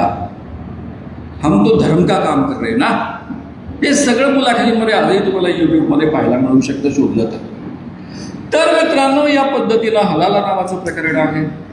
ख्रिश्चन धर्मामध्ये जेवढ्या साध्वी जया आहे, आता मधून उठायला लागला तर मी डिस्टर्ब होतो, कृपया कोणी उठू नका. जायचं असेल तर पटकन निघून जा गुपचूप.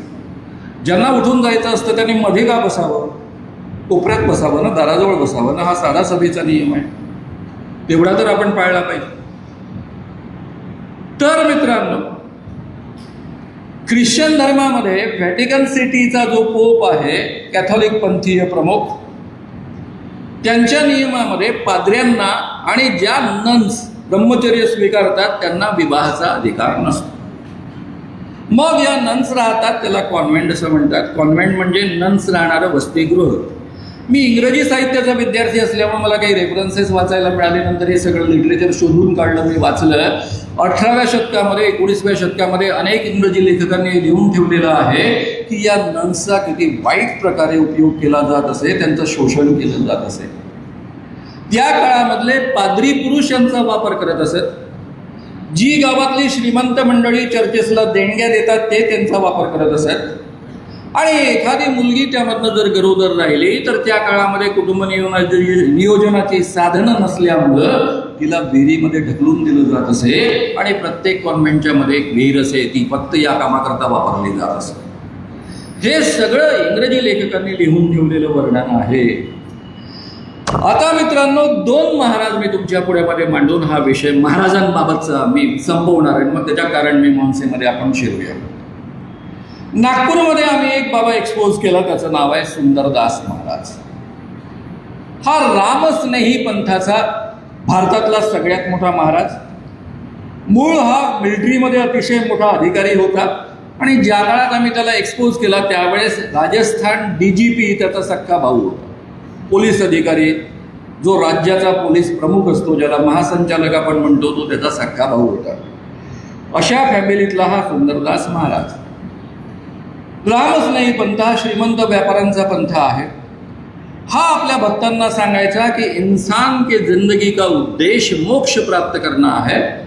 पुरुष को 9 मार्गों से मोक्ष प्राप्त होता है और स्त्रियों को 10 मार्ग उपलब्ध होते हैं. पुरुष आणि स्त्रियांचं कॉमन सत्संग असेल त्यावेळेस तो 9 मार्गांचं वर्णन करून सांगायचा, आणि जेव्हा फक्त खाजगी स्त्रियांचं सत्संग असेल तेव्हा 10 मार्ग सांगायचा. 10वा मार्ग काय होता कि गुरु के साथ में संबंध शारीरिक प्रस्थापित करना, अपने आप को पवित्र करवा लेना. उसमें केवल वो स्त्री पवित्र नहीं होती, केवल उसे मोक्ष नहीं मिलता, उसके भाई को भी मोक्ष मिलता है, उसके पिता को भी मोक्ष मिलता है, शादी हुई है तो पति को भी मोक्ष मिलता है.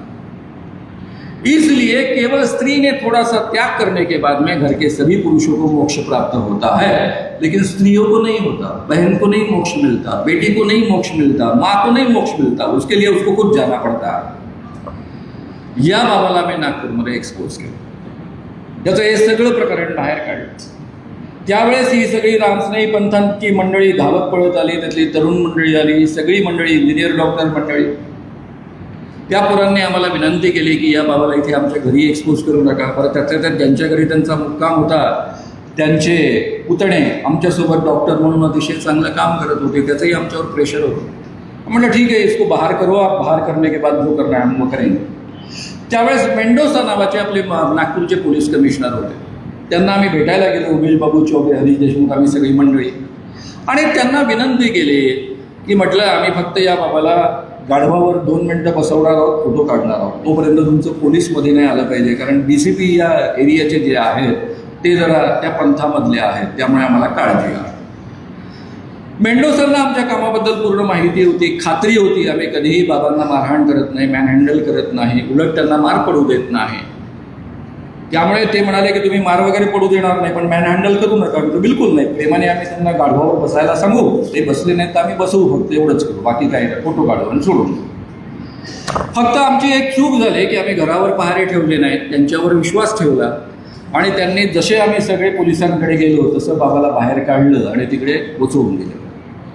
ज्या सुंदरदास बाबाला आपल्या घरी या म्हणून 5-5, 10-10 लाखाची बोली लावली जात असेल, म्हणजे 5 ते 10 लाख रुपये देऊन आमच्या घरी या, आमच्या घरातल्या सगळ्या स्त्रियांचा भोग घ्या आणि इतरही स्त्रियांचा भोग घ्या याकरता निमंत्रित केलं जात असेल, तो हा सुंदरदास बाबा सबको मोक्ष प्राप्त करणार.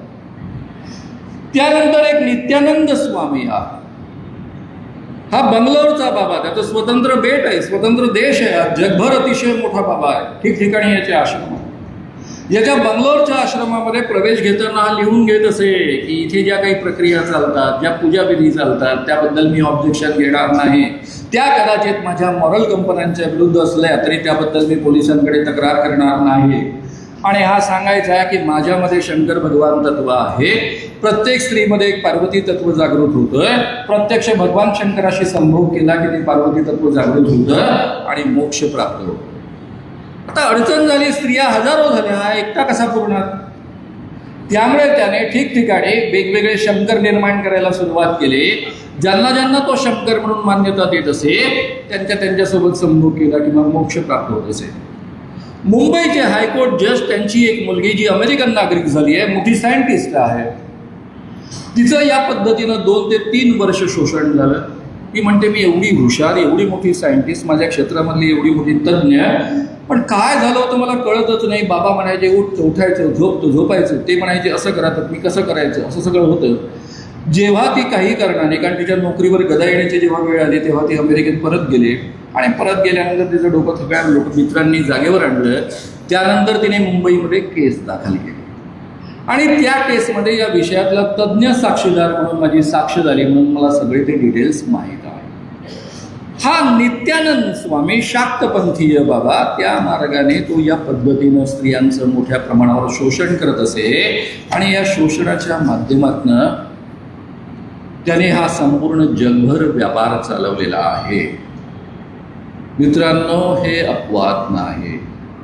चिंगारी नावाचा एक अतिशय चांगला चित्रपट आहे, यूट्यूबवर तुम्हाला पाहायला मिळेल. मिथुन चक्रवर्ती आणि सुष्मिता सेन यांचा त्यामध्ये रोल आहे. मिथुन चक्रवर्ती एक ब्राह्मण असतो, जो प्रेतांवर बसून अल्पवयीन मुलीसोबत संभोग करतो आणि त्यानंतर त्यांना वेश्या व्यवसायामध्ये ढकलतो, ही परंपरा या देशामध्ये राहिलेली आहे.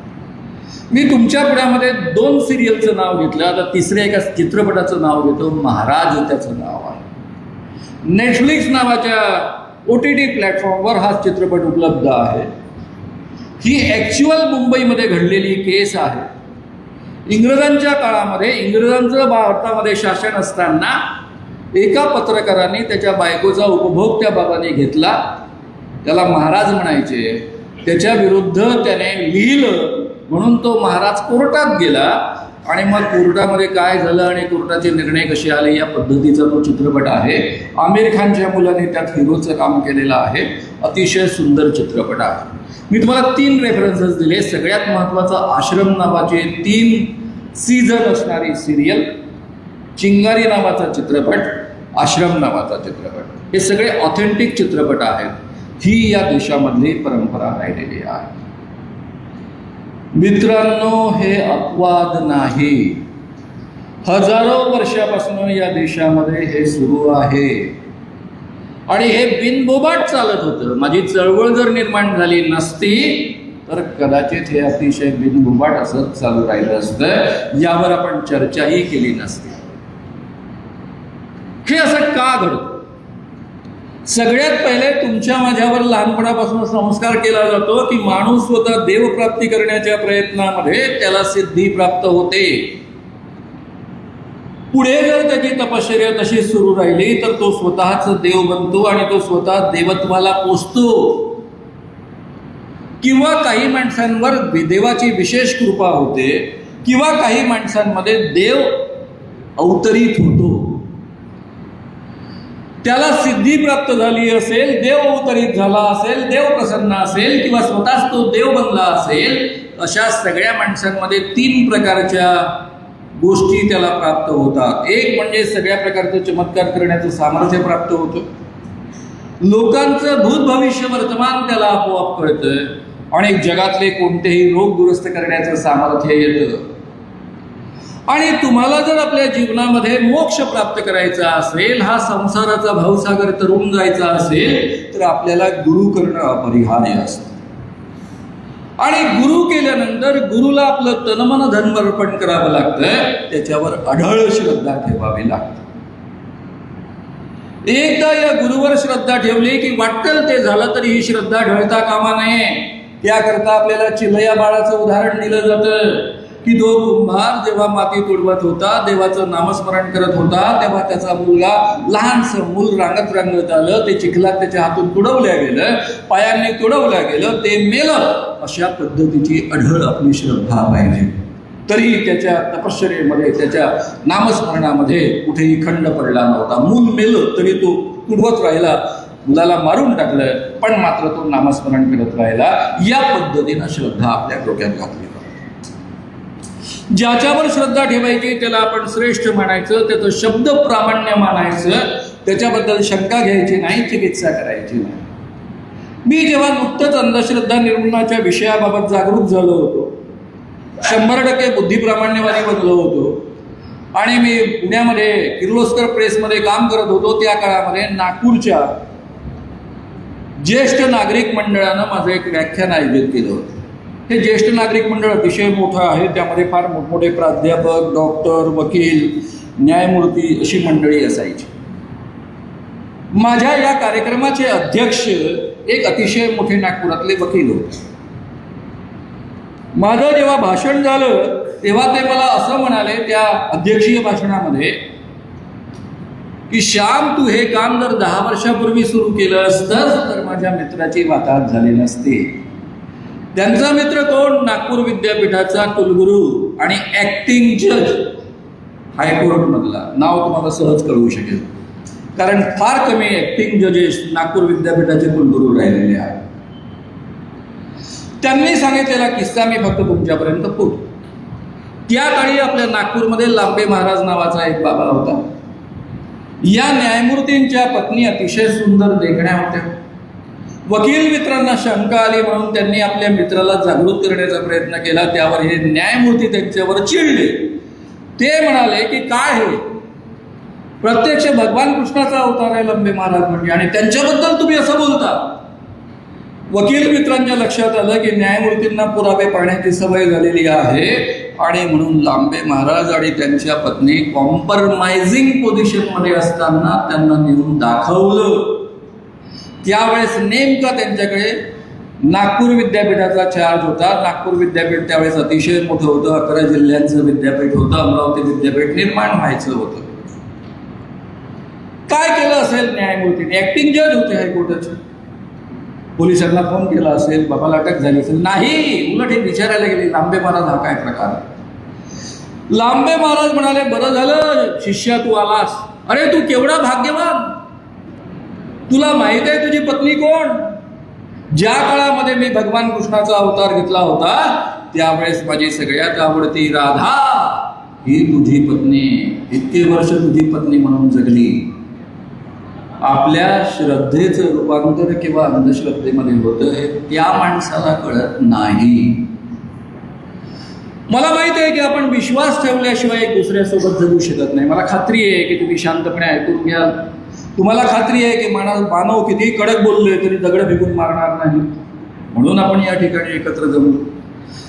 परस्पर विश्वासावरच माणसं जगत असतात हे खरं आहे. पण उद्या खरंच जर मी दगड फेकून मारले तर तुम्ही माझ्यावरचा विश्वास बदलवा. तुम्ही जर माझ्याशी वेगळेपणानं ऐकला, शांतपणे ऐकून घेता, तर मी माझा विश्वास तुमच्याबद्दलचा बदलेल. म्हणजे आपला विश्वास पुरावा विरुद्ध समोर आल्यानंतर बदलतो. इथे न्यायमूर्तींना पत्नी आणि बाबा एकत्र दाखवले आणि तरी त्यावर विश्वास ठेवता ही त्यांची राधा होती. पुढे काय झालं असेल? पुढे त्यांचा नागपुरातला राहता बंगला आणि आपली सुंदर बायको त्यांनी लांबे महाराजांच्या स्वाधीन केली आणि स्वतः सरकारी बंगल्यामध्ये राहायला गेले. हे नागपूरमधलं उदाहरण आहे. श्रद्धा किती पराकोटीनं अंधश्रद्धा बनू शकते याचं हे उदाहरण. मित्रांनो, हेच काम खरात बाबाने केलं. खरात बाबा यांना काय सांगायचं की मी भगवान कृष्णाचा अवतार आहे. तू गेल्या जन्मामध्ये माझी आवडती गोपी होतीस. काही स्त्रियांना राधा होती, काही स्त्रियांना गोपी होती. एका स्त्रीला तिने सांगितलं तू अप्सरा होतीस. आता अप्सरा होती तर संबंध ठेवायला हरकत नाही, राधा आणि गोपीचा अधिकारच आहे. या पद्धतीनं त्यांनी यांचं शोषण केलं.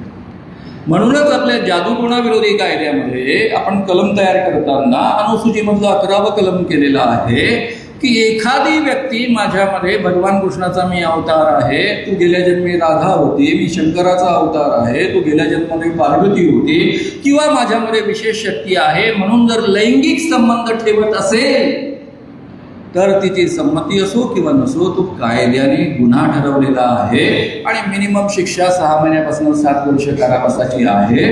म्हणजे बलात्कार सिद्ध करण्यासाठी ज्या अटी असतात त्या अटी या कायद्यामध्ये नाही.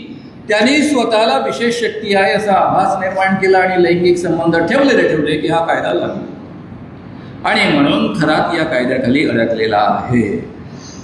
आता मित्रांनो, या स्त्रिया का फसतात? आपल्याच नागपूरमधल्या एका ज्येष्ठ स्त्री चळवळीतल्या कार्यकर्त्यानं असं मत मांडलं की या स्त्रिया बाबाकडे गेल्या त्याही तेवढ्याच जबाबदार आहेत, त्यांच्यावर पण खटले दाखल केले पाहिजेत. याचा अर्थ या स्त्रिया बिचाऱ्या का फसतात हेच आपल्याला माहीत नाही असा त्याचा अर्थ होतो. अरे तुम्ही लहानपणापासून त्यांच्या डोक्यामध्ये घालणार असाल श्रद्धा ठेवा, गुरुशिवाय जीवनाला तरणोपाय नाही आणि गुरुला तनमन धन अर्पण करावं लागतं. शिवाय आपण कोण आहोत? माणूस म्हणून तुमचं माझं आयुष्य जास्तीत जास्त 10 लाख वर्षांचं आहे. त्यातल्या त्यात आपण जो आजचा प्राणी आहे केवळ होमोसेपियन्स प्राणी उरलेत, बाकीचे सगळे मारले गेलेत. त्यांचं आयुष्य कमीत कमी 2 लाख वर्षांचं आहे. म्हणजे 2 लाख वर्षांपासून आपण या पृथ्वीवर जगतो आहोत आणि या पृथ्वीवर जगत असताना आपल्या लग्न संस्थेचं आयुष्य धड 5,000 वर्षांचं सुद्धा नाही. म्हणजे 1,95,000 वर्ष आपण विदाऊट मॅरेज जगत होतो. निसर्गामध्ये माणसाच्या जन्माला आणि उत्पत्तीला प्रचंड किंमत आहे आणि महत्त्व आहे. कारण माणसं पटापट मरत असत आणि ती संख्येच्या बळावरच जिवंत राहू शकत असत. आणि त्यामुळं मित्रांनो, या या संपूर्ण निसर्ग प्रक्रियेमध्ये प्रत्येक पुरुषामध्ये अनेक स्त्रियांसोबत त्यांनी संबंध प्रस्थापित निर्माण केले पाहिजे या पद्धतीची एक नॅचरल इन्स्टिंक्ट टाकलेली आहे. प्रत्येक स्त्रीमध्ये तिने अनेक पुरुषांशी संबंध प्रस्थापित केले पाहिजे हा नॅचरल इन्स्टिंक्टचा भाग आहे.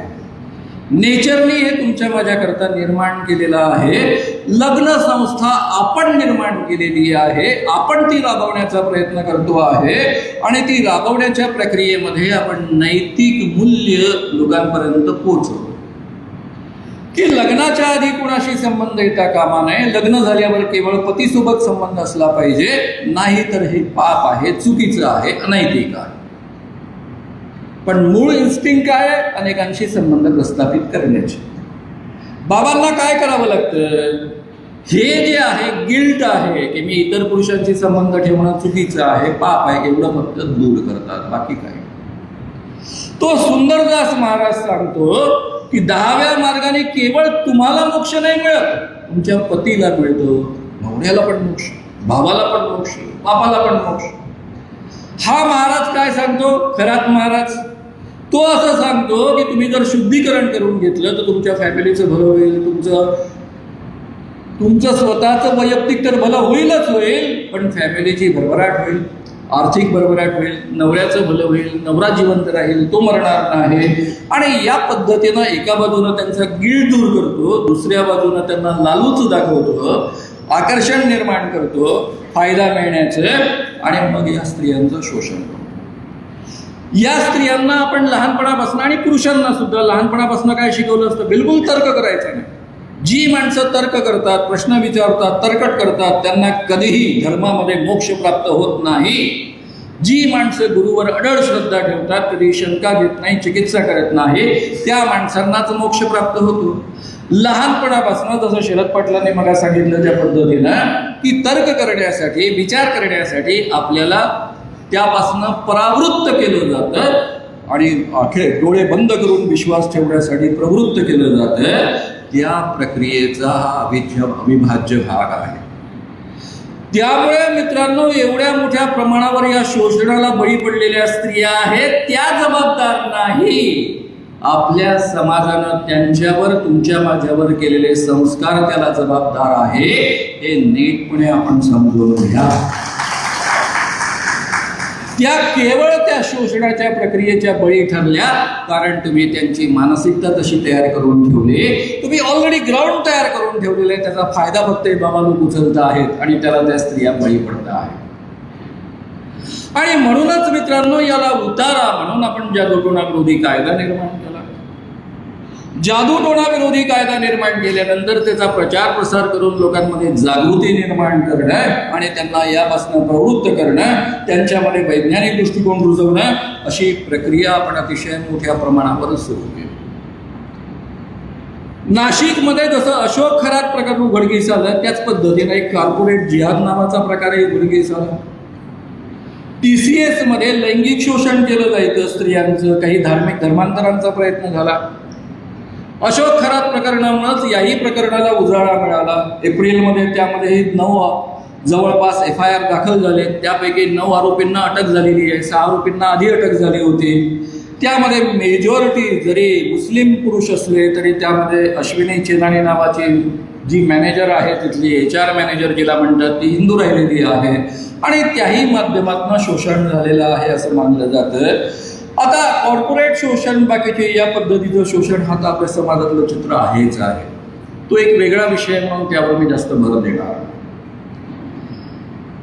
मित्रांनो, ज्यावेळेस या पद्धतीची ही कमिटी फॉर्म झाली, जादूटोणा विरोधी कायदा प्रचार प्रसार अंमलबजावणी समिती, पहिल्या सरकारने त्याकरता अजितदादांनी 14.5 कोटी सँक्शन केले.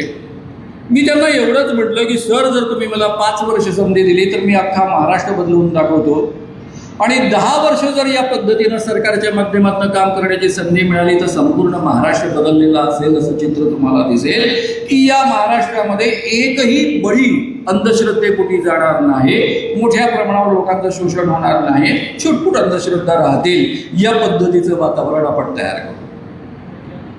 अजितदादा एकदम खुश झाले. त्यांनी 14.5 कोटी रुपये सँक्शन केले. ती माझ्या संघटनेकडे, जरी संघटनेकरता त्यांनी सँक्शन केले असले तरी ते माझ्याकडे मी घेतले नाही. मी ते सरकारच्याच माध्यमातून खर्च करायचं ठरवलं आणि मग आमची प्रक्रिया सुरू झाली. हेड निर्माण व्हायचं होतं म्हणून आम्हाला केवळ निवडणुकीच्या आधी 2014ची गोष्ट सांगतोय मी, निवडणुकीच्या आधी 1 कोटीचं बजेट आम्हाला वापरायला मिळालं. आम्ही त्याच्या आधारावर काम सुरू केलं. पुढे सरकार आल्यानंतर उरलेलं 13.5 कोटींचं बजेट आपल्या ताब्यात येईल आणि त्यानंतर पुढची कामं आपण अतिशय उत्तम पद्धतीनं करू असं ठरलं. मधल्या काळामध्ये आचारसंहितेमध्ये सरकार काम करू शकत नाही म्हणून त्या काळात बंद होतं. नंतर सरकार आलं. देवेंद्र फडणवीस महाराष्ट्राचे मुख्यमंत्री झाले. मी खरंच सांगतो, मला मनापासून आनंद झाला. त्याची 2 कारणं होती. एक तर देवेंद्र फडणवीस यांच्यासोबत माझे चांगले संबंध राहिले होते. त्यांना वारंवार कायद्यासोबत त्यांच्याशी चर्चा व्हायची. आणि गंगाधरराव फडणवीस त्यांचे पिताजी यांच्यासोबत मी काम केलेलं आहे जनता पार्टी. तेही जेलमध्ये होते, मीही जेलमध्ये होतो. जेलमधनं सुटल्यानंतर ज्यावेळेस विदर्भातली जनता पार्टी गठीत झाली त्यावेळेस जनसंघाचे लोक, जामवंतराव धोटेंचे लोक, काही कम्युनिस्ट लोक, समाजवादी तर आपल्या विदर्भात नाहीच कोणी, हे सगळे लोक आम्ही मिळून काम करत होतो. मी या पार्टीचा, जनता पार्टीचा एक भाग होतो. आम्ही एकत्र प्रचार करायचो. त्यांना माझं फार कौतुक होतं की हा पोरगा कॉलेजमध्ये शिकत असताना MA पार्ट 1 फक्त परीक्षा दिली आणि इंदिरा गांधींना विरोध केला, जेलमध्ये गेला आणि ते मला मित्रासारखे वागवत असत, खांद्यावर हात ठेवत असत आणि हा माझा दोस्त आहे असं म्हणत असत. त्यामुळे आपल्याला मित्र मानणाऱ्या माणसाचा मुलगा महाराष्ट्राचा मुख्यमंत्री झाला याचा मनापासून आनंद झाला. मनात एकच शंका होती की हे BJPचे मुख्यमंत्री आहेत आणि म्हणून मी उमेश बाबू चौबे कोण? गंगाधर फडणवीस आणि उमेश चौबे दोघे एका स्कूटरवरनं हिंडत असत. दोघांमध्ये खास मैत्री होती. दोघे नागपूर महानगरपालिकेत कॉर्पोरेटर होते. मी, उमेश बाबू चौबे आणि देवेंद्र फडणवीस अशी आम्ही तिघंच त्यांच्या घरामध्ये बसलो. ते त्यावेळेस मुख्यमंत्री झाले होते. नागपूरचं अधिवेशन सुरू होतं.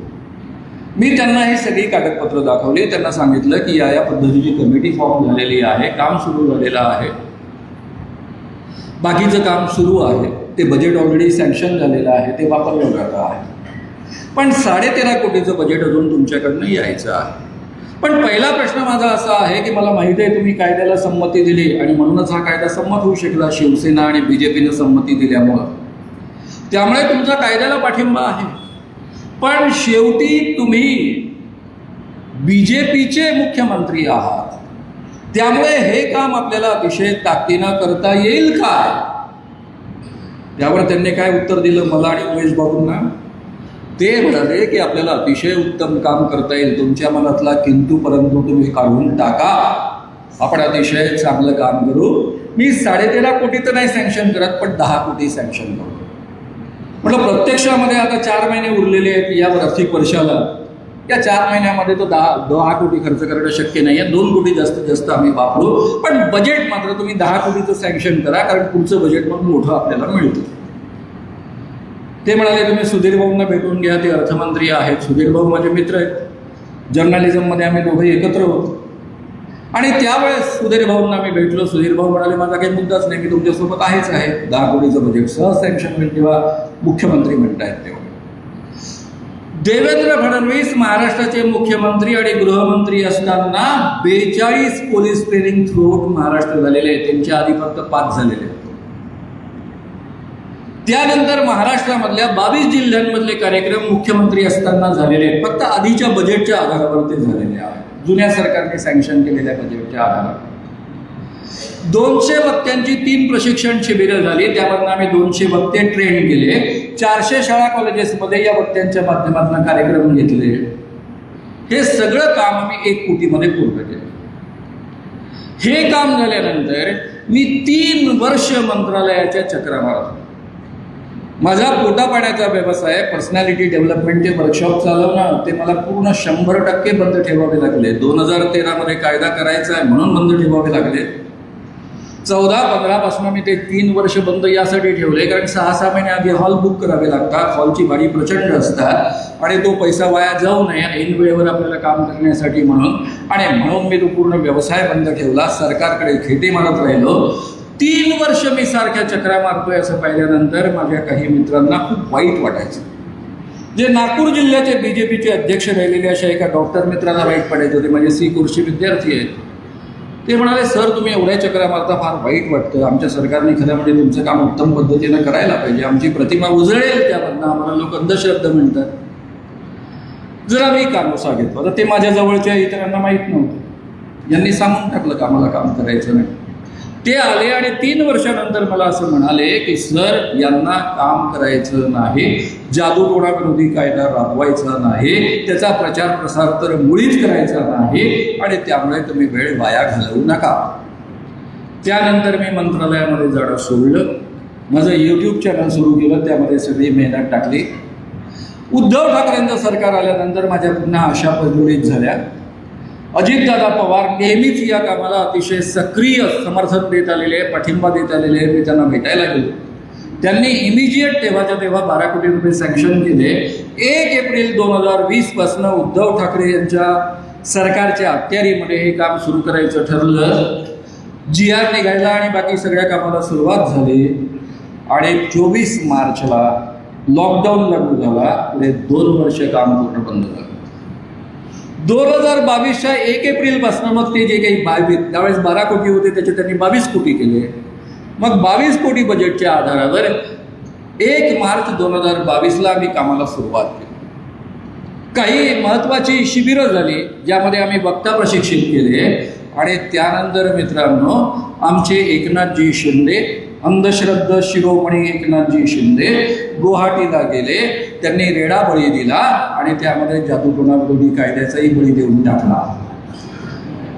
सरकार बदललं, काम पुन्हा जैसे थे थांबलं, जेवढं झालं होतं तेवढं. मग त्यानंतर आता काहीच करणं शक्य नाही म्हणून मी गप्प बसलो. मध्ये बच्चू कडूकडे ते खातं येणार सामाजिक न्याय विभाग असं दिसलं, बातम्या आल्या. मी त्यांना भेटल्यावर ते म्हणाले, काय मी झाल्यावर तुम्हीच की सामाजिक न्याय मंत्री, कशाला चिंता करता, तुमचं प्रत्येक काम उत्तम पद्धतीनं होईल. पण ते काही झाले नाही. एकनाथ शिंदेंकडेच हे खातं राहिलं. आता जो माणूस रेडा बळी देतो त्या माणसाकडे या खात्याचं काम घेऊन मी कसं काय जाऊ शकतो म्हणून मी गेलोच नाही. त्यानंतर अजितदादांनी पलटी मारली. अजितदादा पुन्हा या गव्हर्नमेंटमध्ये दाखल झाले. माझ्या दिल्लीतल्या पत्रकार मित्रांनी मला समजावून सांगितलं की तुझी पहिली प्रायोरिटी ही जादूटोणा विरोधी कायदा राबवणं आहे आणि त्यामुळे तू अजितदादांना भेटलं पाहिजे. मी अजितदादांना भेटलो. अजितदादांनी 22 कोटीचं बजेट पुन्हा रिन्यू केलं आणि मित्रांनो त्यांना मी सांगितलं एकनाथ शिंदेंकडे हे खातं आहे. ते म्हणाले काळजी करू नका. म्हटलं देवेंद्र फडणवीसांचा याला विरोध आहे, ते उपमुख्यमंत्री आहे. ते म्हणाले त्याची चिंता करू नका. आणि त्यांनी आउट ऑफ वे जाऊन सामाजिक न्याय विभागाच्या सचिवासोबत बैठक घेतली. मी सचिव आणि काही महत्त्वाचे अधिकारी अशी ती बैठक झाली. अजितदादांनी उपमुख्यमंत्री आणि अर्थमंत्री या नात्याने आदेश दिले. 22 कोटीचं बजेट सँक्शन केलं. कामाला सुरुवात झाली. 15 दिवसामध्ये सामाजिक न्याय विभागाचे सचिव संपूर्ण या प्रोजेक्टचा जो 14.5 कोटीचा प्रोजेक्ट आहे त्याचा GR काढणार असं ठरवलं. तसं त्यांनी अभिवचन दिलं. आम्ही दर आठवड्याला 2 ते 3 चक्रा मंत्रालयात मारत राहिलो. हे सचिव आमचं अतिशय आनंदानं स्वागत करत असत. दरवेळी तो न आवडणारा चहा पाजत असत. ज्या चहामध्ये दूध नसायचं, काही नसायचं असा तो आम्हाला प्यावा लागत असे, कारण सचिवांनी दिलेला चहा आहे म्हणून. आणि तो सगळा न्याय सहन करत करत मी सारखे 11 महिने त्यांच्याकडे चक्रा मारत राहिलो. एक GR निघाला. GR निघालाच. इव्हन अर्थमंत्रालयातल्या फायली जागेवरच्या हलायच्या. मी 2दा सरकारसोबत काम केलेलं आहे. दोन्ही वेळेस माझा अनुभव असा आहे की सरकारी यंत्रणेला 1 पैसा खाऊ न घालता फायली नीट हालत असत आणि उत्तम काम होत असे. कारण अजितदादांचा फोन गेला, श्याम मानवांचं काम आहे, पुण्यकर्म आहे, आपल्याला करायचं आहे. ते नेमकेपणानं सरकारी अधिकारी समजून घेत असे. कधीच कोणी सरकारी अधिकाऱ्यांनी किंवा काँग्रेसमधल्या मंत्र्यांनी या कामातनं पैसे खाण्याचा विचार केला नाही. त्यांना माहीत आहे मानव एक पैशाचा बारीक सारीक हिशेब करून पैसे खर्च करतात. जरी सरकारी अधिकाऱ्यांच्या हातून ते खर्च करायचे असले तरी त्यात पैसे इकडचे तिकडे नाही करतायत. आणि ते सगळं त्यांनी करून उत्तम पद्धतीनं हे काम केलं होतं. आणि म्हणून माझा या सरकारविषयीचा विश्वास दुरावला होता, बळावला. हे सरकार पैसे न खाता सुद्धा उत्तम काम करतं. काही लोकांना चांगलं काम करण्याची इच्छा असते. आणि सामाजिक न्याय या खात्याचं बजेट कितीचं आहे? 50,000 कोटीचं. 50,000 कोटीमध्ये 22 कोटीमधला 1 पैसा नाही खाल्ला तर काय फरक पडतो? काही फरक पडत नाही. शेवटी सचिवांनी मला सांगितलं की सर असं काम होणार नाही, तुम्हाला हे काम एखाद्या एजंटला द्यावं लागेल. त्यांच्या सहकार्यांना मी विचारलं, एजंटला दिल्यानंतर सह्या कोणाच्या पडतील? म्हणे तुमच्या, तुम्ही सहअध्यक्ष आहात. म्हटलं किती टक्के गायब झालेले असतील? म्हणे 20 ते 25% तर होतातच. मी म्हटलं मी जयप्रकाश नारायण आंदोलनातला भ्रष्टाचार मुक्त करण्यासाठी देश हे आंदोलनामधला त्यातला भाग आहे आणि मी स्वतःच भ्रष्टाचारामध्ये सामील व्हायचं बिलकुल नाही होणार. आणि मी मंत्रालयामध्ये जाणं सोडलं. हा सगळा इतिहास मी तुम्हाला का सांगतो? मी ज्या ज्या बाबांना एक्सपोज केलं, गुलाब बाबासारखा बाबा संपला, शुभदास बाबांसारखा बाबा संपला. विदर्भातले मी ज्यावेळेस 1982 साली चळवळ सुरू केली तेव्हा चमत्कार करणारे किमान 200 बाबा होते. त्यातले काही बाबांकडे माझेच आई वडील जायचे. आज विदर्भामध्ये तुम्हाला एकही चमत्कार करणारा बाबा दिसत नाही. आपण अनेक अंगात येणारे देव संपवले, लोकांच्या अंगात येणारे आंबेडकर संपवले, बुद्ध अंगात येणारे संपवले, देवी अंगात येणारे संपवले, देव अंगात येणारे संपवले आणि अनेक अवतार संपवले. जी माणसं मेंटली रिटार्डेड असत, रितू बाबासारखे अवतार आपण संपवले. हे सगळं प्रबोधनाच्या माध्यमातून शक्य असतं. त्यामुळे आपण अतिशय उत्तम पद्धतीनं जर प्रबोधन केलं असतं, जसं जुन्या सरकारने ठरवलं आणि ज्या पद्धतीनं काम सुरू झालं आणि त्यातल्यापेक्षा निम्मे अधिक काम हे देवेंद्र फडणवीस मुख्यमंत्री असताना झालेलं आहे, ते काम जर त्याच पद्धतीनं त्याच वेगानं सुरू असतं तर आज महाराष्ट्रामध्ये खरात नावाचा बाबा एवढा मोठा झाला नसता, शेकडो स्त्रिया त्याला बळी पडल्या नसत्या. त्यामुळं खरात बाबा हे देवेंद्र फडणवीस यांचं पाप आहे. कृपया त्यांनी जादूटोणा विरोधी कायद्याचा प्रचार प्रसार करण्याचं काम थांबवलं, त्याला खीळ घातली. पोलिसांनी हा कायदा वापरू नये या पद्धतीचं वातावरण तयार केलं. कारण मला अनेक पोलीस अधिकाऱ्यांचे फोन यायचे की सर कॉर्पोरेटरचा साधा फोन आला तरी आम्हाला FIR दाखल करता येत नाही, साध्या नगरसेवकाचा फोन आला तरी FIR दाखल करता येत नाही, कारण आमच्या सहकाऱ्यांच्या त्यांचं ऐकलं नाही म्हणून बदल्या झालेल्या आहेत आणि त्यामुळे आमचा नाईलाज आहे. हे त्यांचे फोन असायचे मला. अशी परिस्थिती या पद्धतीनं जादूटोणा विरोधी कायदा राबवला गेला नाही, त्याचा प्रचार प्रसार केला गेला नाही. खरात प्रकरणानंतर संपूर्ण महाराष्ट्रामध्ये पत्रकारांनी इतकं सुंदर वातावरण निर्माण करून दिलं की गेल्या 1.5 महिन्यामध्ये अनेक केसेस दाखल झालेल्या आहेत, FIR दाखल झालेल्या आहेत. पोलीस आनंदाने FIR स्वीकारतात, दाखल करतात, अटक करतात. असं सत्र सुरू झालेलं आहे. म्हणजे एकदा पोलीस खात्यांनी, प्रसिद्धी माध्यमांनी आणि सामाजिक क्षेत्रातल्या लोकांनी ठरवलं तर किती सुंदर बदल महाराष्ट्रामध्ये होऊ शकतो हे पूर्वीही आपण अनुभवलेलं आहे, आताही अनुभवलेलं आहे. मित्रांनो, मी तुम्हाला एक गोष्ट सांगून या ठिकाणी थांबणार आहे. आपल्या थोडा आता उठू नका, मी 10 मिनिटात संपवतो आहे. तुम्ही लोकांना डिस्टर्ब कृपया करू नका.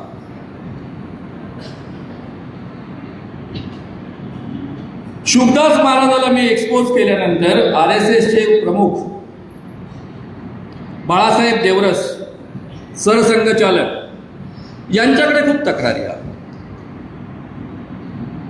त्यावेळेस त्यांनी, ज्यांच्या हाताखाली मी पत्रकार म्हणून तयार झालो, ते मागो वैद्य तरुण भारताचे संपादक आणि जे पुढे RSSचे बौद्धिक प्रमुख राहिलेले आहेत, आणि दिवा घुमरे या दोन्ही संपादकांना बोलावून घेतलं. त्यांना विचारलं की तुमच्या हाताखाली तयार झालेला हा पत्रकार, ही 84 मधली गोष्ट आहे, हा धर्माच्या विरुद्ध आणि देवाच्या विरुद्ध कसं काय काम करतो?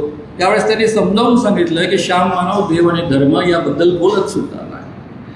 ते देवाधर्माच्या नावावर जे सर्वसामान्य माणसांचं शोषण होतं, लुबाडणूक होतं, त्याविरुद्ध ही चळवळ चालवतात. ते सातत्याने आमच्या संपर्कात असतात. त्यांचं काम आम्ही पाहतो. आमच्या तरुण भारतामधून त्याला योग्यरित्या आम्ही प्रसिद्धी पण देतो. त्यामुळे तुमच्यापर्यंत आलेल्या बातम्या सगळ्या चुकीच्या आहेत, खोट्या आहेत. त्यावर बाळासाहेब देवरस त्यांना म्हणाले, पुन्हा वाक्य मी नीटपणे ऐका. बाळासाहेब देवरस RSSचे सरसंघचालक म्हणाले की आपल्या घरात कुठे आपल्याला साप हवा आहे? साप जर पाहुण्याच्या लाठीनं मरत असेल तर ही चांगली गोष्ट आहे. आणि म्हणून बाळासाहेब देवरस सरसंघचालक असेपर्यंत कधीही RSSने माझ्या कामाला ऑर्गनाईज विरोध केला नाही. त्यांच्यामध्ये एवढं भान होतं की आपल्या समाजामध्ये हा अंधश्रद्धांचा साप आहे, तो आपल्या लोकांना डसतो आहे, चावतो आहे, त्यांचं शोषण करतो आहे, त्यांचं नुकसान करतो आहे. आपण हे काम करू शकत नाही. जर पाहुणे हे काम करत असतील तर त्यामधनं आपल्या समाजाचं भलं होणार आहे याचं भान त्यांना होतं. आमच्या देवेंद्र फडणवीसांना किती भान आहे. देवेंद्र फडणवीस, धीरेंद्र कृष्ण महाराज उघड कायदा मोडतो हे त्यांना उत्तम कळतं, कारण ते कायद्यामधले तज्ज्ञ आहेत. त्याला ते घेऊन येतात. नागपुरात आले, पुन्हा त्याच्यासोबत व्यासपीठ शेअर केलं, करणार आणखी. एवढंच नव्हे तर धीरेंद्र कृष्ण महाराजांना मुंबईमध्ये घेऊन गेलेत, ठाण्याला घेऊन गेलेत. एक केंद्रीय मंत्री त्यांना औरंगाबादमध्ये घेऊन गेला आणि धीरेंद्र कृष्ण महाराज दिव्य दरबाराच्या माधुर माध्यमातून लोकांना सांगतात, तुला भूत लागलं, तुला असं करावं लागेल, तुला जादूटोणा केला आहे, तुला त्याने करणी केलेली आहे, टोटका केलेला आहे. हे सगळ्या अंधश्रद्धा त्यांच्यामध्ये पेरणार. दुसरे हे बीजेपी वाले, देवेंद्र फडणवीसांचेच लोक. तुम्ही जर म्हणाल की देवेंद्र फडणवीस अध्यक्ष नाही आहे बीजेपीचे, तर डोक्यातनं काढून टाका. महाराष्ट्राचे ते सर्वे सर्व आहेत, पक्षाचेही सर्वे सर्व आहेत आणि सरकारचेही सर्वे सर्व आहेत. बीजेपीचे लोक गावोगाव प्रदीप मिश्राला घेऊन येतात. प्रदीप मिश्रा काय सांगतात, वडेट्टीवारांनी तुम्हाला सांगितलेलं असेल. अभ्यास केला असेल किंवा नसेल केला तरी भक्त शंकराच्या पिंडीला बेलपत्र लावा, तुम्ही परीक्षा पास करा.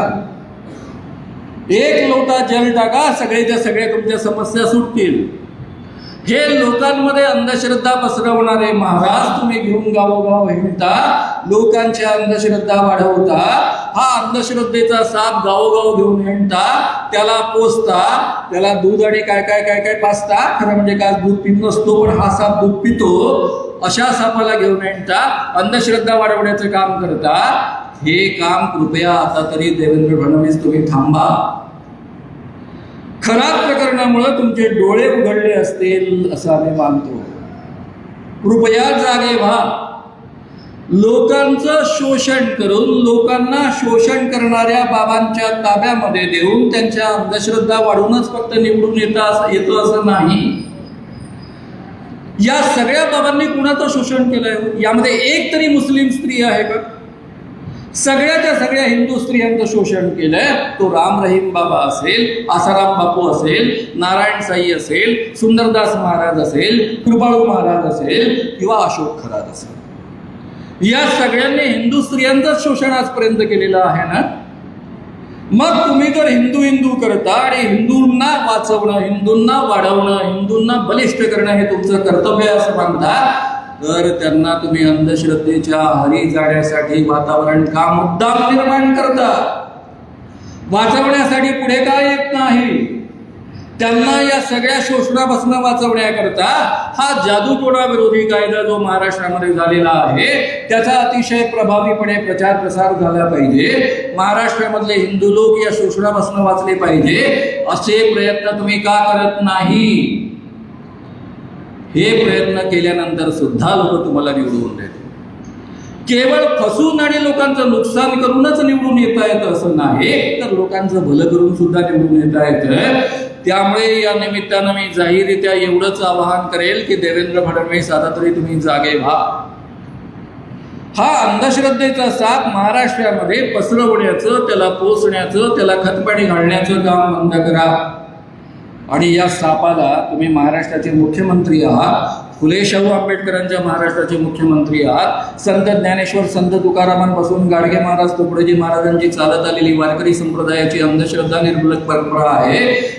त्या वारकरी संप्रदायाचा हा महाराष्ट्र आहे. त्याची लाज बाळगा, त्याचा अभिमान बाळगा आणि जादूटोणा विरोधी कायदा उत्तमपणे मुख्यमंत्री या नात्यानं राबवून लोकांच्या अंधश्रद्धा दूर होतील याची काळजी घ्या.